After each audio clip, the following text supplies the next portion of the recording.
Russia talks big about missiles and carriers. But out in the open ocean, America's floating air bases are playing an entirely different game.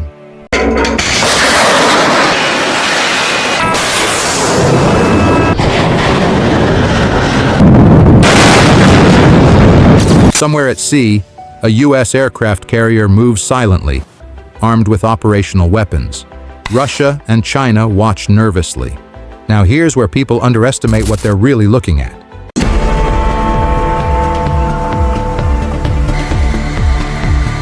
An American aircraft carrier isn't just a ship. It's the backbone of U.S. global power projection. It's a 1,000-foot nuclear-powered fortress that doesn't need to refuel for decades. Cruising across oceans like distance doesn't even exist.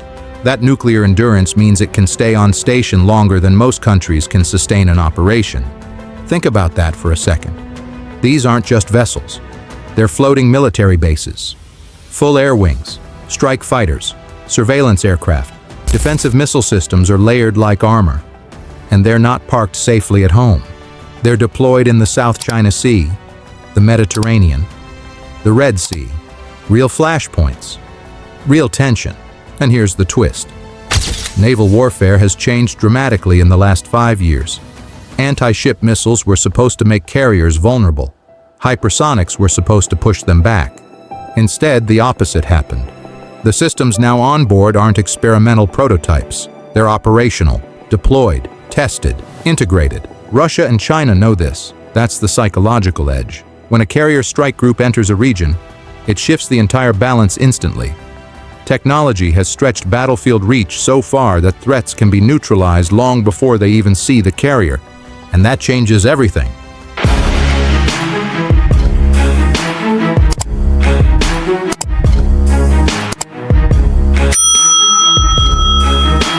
And here's where the distance game completely flips.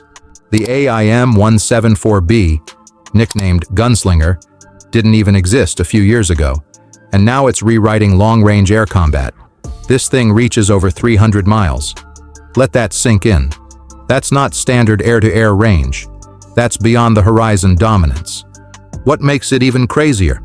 It's based on the Navy's SM-6 ship-launched missile.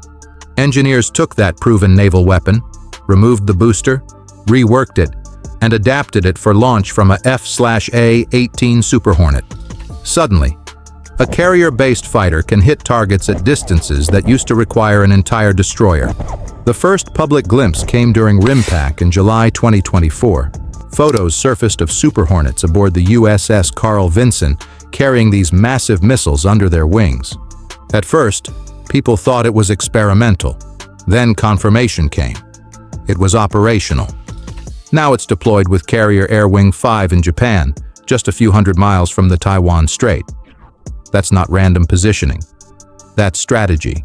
China's long-range missile, the PL-15, tops out around 120 miles. Even their extended range systems don't touch 300.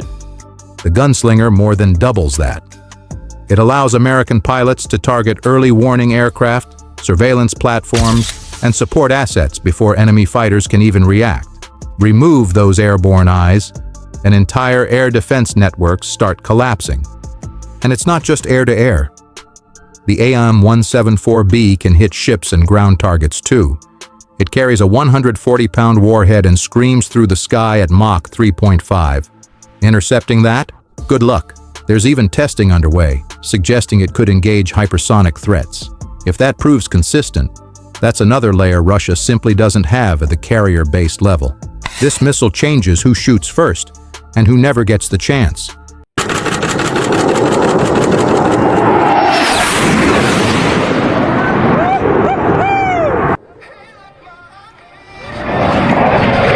And just when you think range is the whole story, stealth steps in.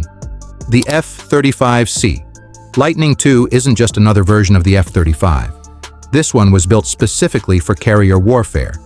Bigger wings for slower carrier approaches, reinforced landing gear, tailhook for brutal deck landings. It's designed to survive life at sea and dominate it. But here's where it gets serious. Pair it with the AGM-158 LRASM, And you're talking about a stealth cruise missile that can strike targets over 200 miles away. The F-35C can carry it externally for max payload, or tuck it inside its weapons bay to remain nearly invisible on radar. That flexibility matters. And the LRASM doesn't rely on GPS. It uses infrared sensors and onboard processing to identify ships even in heavy electronic warfare. Jam the signal? It doesn't care.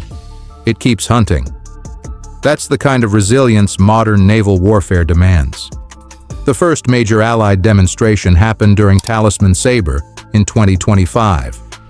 Aircraft from the USS George Washington operated alongside Australia, the UK, and Japan, showing how stealth fighters could locate and simulate strikes on surface targets without being detected. That wasn't a lab test. That was live multinational integration. And the F-35C isn't just a shooter, it's a sensor hub.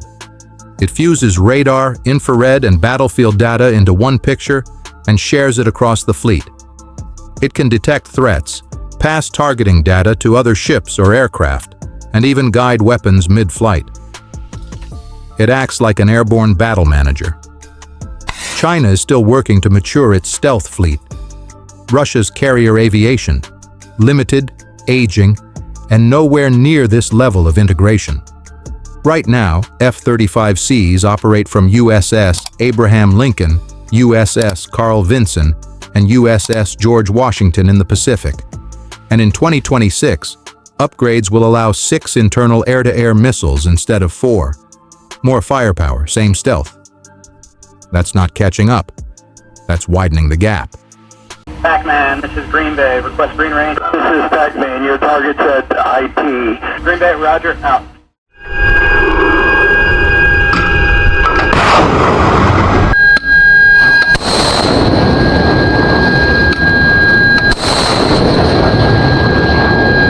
But here's the part most people forget. Offense means nothing if you can't survive the hit. That's where the RIM-116 Rolling Airframe Missile steps in. This is the carrier's last line of defense. When something slips through the outer layers, this is what stands between a threat and 5,000 sailors on board. Each carrier carries Mk-49 launchers, and each launcher holds 21 of these missiles. Small, fast, purpose-built to react instantly. Here's what makes it deadly. The RIM-116 uses dual-mode guidance. First, it locks onto radio frequency emissions coming from incoming missiles. Then, in the final seconds, it switches to infrared. Even if an enemy jams radar, the missile still homes in on the heat signature. That redundancy is everything. And the name? Rolling Airframe. It literally rolls in flight, stabilizing itself so it can use a lighter, faster guidance system. Less weight, faster reaction, high intercept reliability. In the Red Sea, U.S. ships use these against Houthi drones and cruise missiles. Real-world combat, not theory. Live fire drills in the Pacific, including operations involving the USS Abraham Lincoln, proved it again. And this isn't a single-layer shield. Behind it sits the Phalanx CIWS, a radar-guided 20mm Gatling gun designed to shred anything that gets too close. Together, they create a defensive bubble around the carrier. Destroyers are even replacing older Phalanx units with more RIM-116 launchers. That tells you how effective it is. No U.S. aircraft carrier has ever been sunk in combat. That's not luck. Russia's naval air defenses simply don't operate at this scale of layered, integrated protection.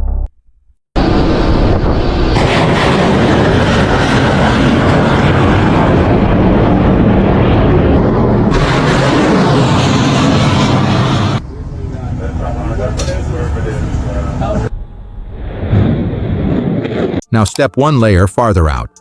The evolved Sparrow Missile Block 2 fills the gap between long-range interceptors and last-ditch defense. It's the middle shield, and it's critical. With a range of roughly 30 miles, it intercepts aircraft, drones, and cruise missiles before they get close enough to panic anyone on deck. What changed with Block 2? Active radar guidance. Older versions needed continuous ship radar tracking. This one guides itself. That means carriers can launch multiple missiles at multiple threats simultaneously without overwhelming their systems.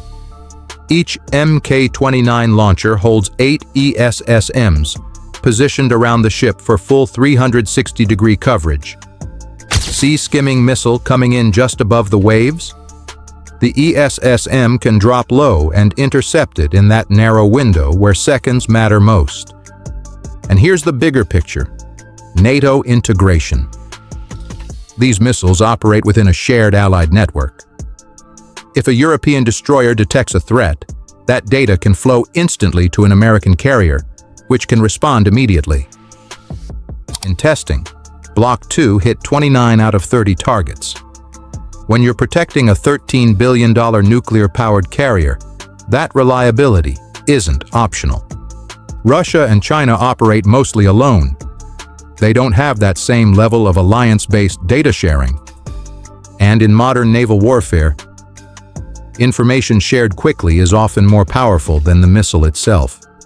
We leave the ski jump at probably 30 to 45 knots below our normal takeoff speed, but the additional airspeed is gained once the aircraft's airborne and it's accelerating to that minimum rated descent point.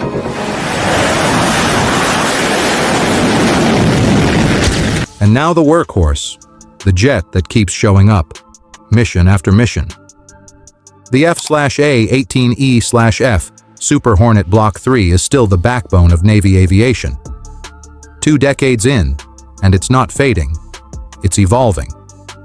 Block 3 upgrades brought an advanced cockpit display, improved radar, and a reduced radar signature that pushes it closer to 5th-generation territory. It carries the AIM-120D for long-range engagements, the AIM-9X for tight dogfights, and the Joint Strike Missile for precision strikes.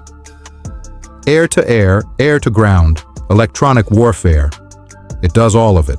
Some are even configured as tankers, extending the reach of the entire air wing. During Red Sea operations, jets from USS Dwight D. Eisenhower logged over 15,000 combat hours without a single loss.